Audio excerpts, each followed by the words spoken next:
બાંગ્લાદેશથી આવેલા અને ગેરકાયદેસર રાજકોટ શહેરમાં વસવાટ કરી રહેલા અમુક નાગરિકો સામે ઘણા સમયથી ડ્રાઈવ ચાલુ છે.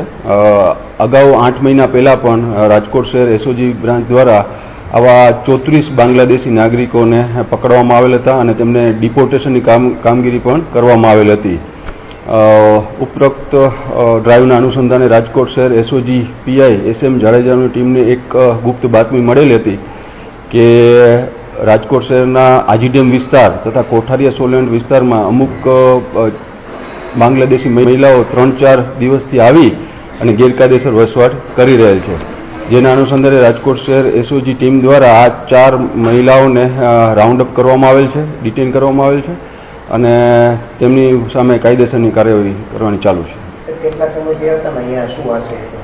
પ્રાથમિક તપાસમાં એવું ફલિત થાય છે કે આ 4 મહિલાઓ પાસે કોઈપણ જાતના આપણા કન્ટ્રીના કોઈપણ ડોક્યુમેન્ટ છે નહીં અને છેલ્લા 5 થી 7 દિવસથી રાજકોટ શહેરમાં આવેલ છે.